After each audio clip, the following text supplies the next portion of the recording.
Everyone called you antisocial. Everyone said you were broken. But what if the people who said that were actually the ones who had it wrong? If you've gone long stretches of your life without close friends, without a real circle, without people you genuinely connect with, you've probably had a quiet voice in the back of your head telling you that something is broken, that normal people don't live this way, that everyone else figured out something you somehow missed. That voice is wrong, and today we're going to replace it with something much closer to the truth. The first reason you struggle to find real friendships is one that almost nobody talks about honestly. You have zero tolerance for fake people. And I don't mean that in a casual way. I mean that your brain literally, neurologically picks up on inauthenticity faster than most. The person who smiles at you while quietly judging everything about you. The one who asks how you're doing but is already thinking about their response before you finish your sentence. The group that laughs together and then tears each other apart the moment someone leaves the room. You feel all of it, immediately. Research shows that as self-awareness increases, tolerance for fake behavior drops. The two move in opposite directions. The more clearly you see yourself, the less patience you have for people who can't or won't do the same. So you pulled back, not because you hate people, because you have enough respect for real connection to refuse to settle for a performance of it. That's not antisocial behavior. That's standards. The second thing going on, and this one is important, is that you don't actually want fewer relationships. You want different ones. There's a huge difference between those two things. You're not someone who sits alone wishing they could just enjoy small talk like everyone else seems to. You've tried small talk. You've sat in those conversations about the weather and weekend plans and what someone had for lunch, and you felt nothing. Worse than nothing, you felt like you were wasting something. Like time was moving and nothing real was being exchanged. Because your mind doesn't operate at the surface. It goes down. It wants to know what drives people, what they're afraid of, what they actually believe when no one is watching, what makes their life feel meaningful or empty. Those conversations exist, those connections exist, but they're rare. And you would rather wait in the quiet than fill the time with noise. That doesn't mean anything. Psychology calls this a preference for depth over breadth, and research consistently shows it's associated with more complex thinking patterns, stronger emotional intelligence, and a deeper inner life. You're not broken, you're selective. And selectivity is a form of respect for yourself and for the people you eventually let in.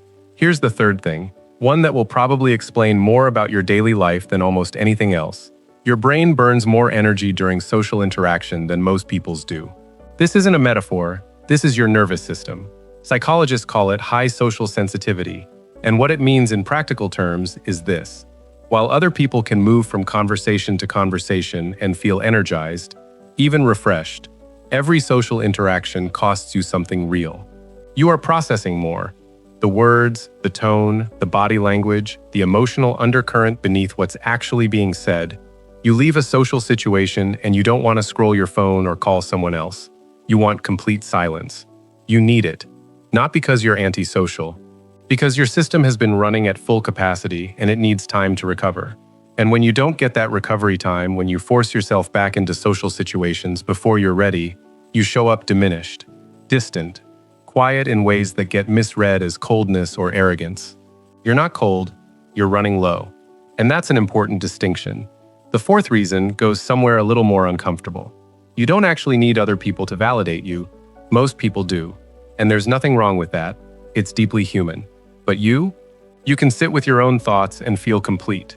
You can work through a problem alone, spend an entire weekend in your own company, and walk away from it feeling genuinely okay. Psychology calls this low social dependency. And while it's genuinely a form of strength, it also creates a specific kind of problem.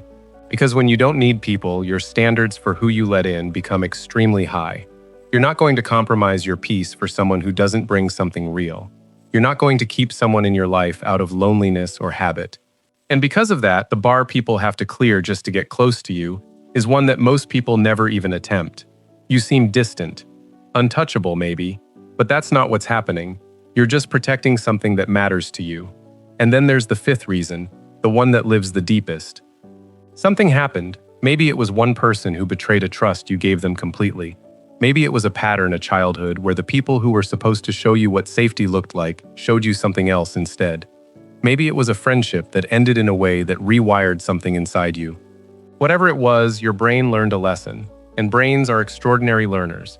They don't forget, They adapt. They build protection.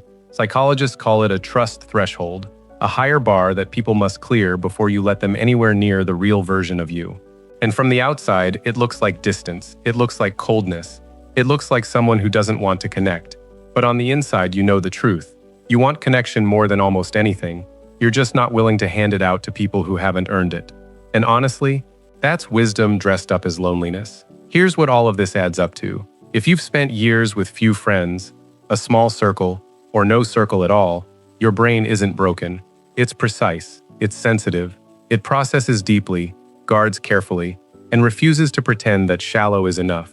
The people who walk alone for long stretches of their lives are often the ones with the richest inner worlds, the sharpest intuition, the deepest capacity for connection when they finally find someone who deserves it. You are not the problem, you are just someone who knows the difference between being around people and actually being known by them. And that distinction most people never even think to make it. If you want more videos that explain your mind in ways nobody ever bothered to before, subscribe right now, because the next video might show you something about yourself you've never had words for until today.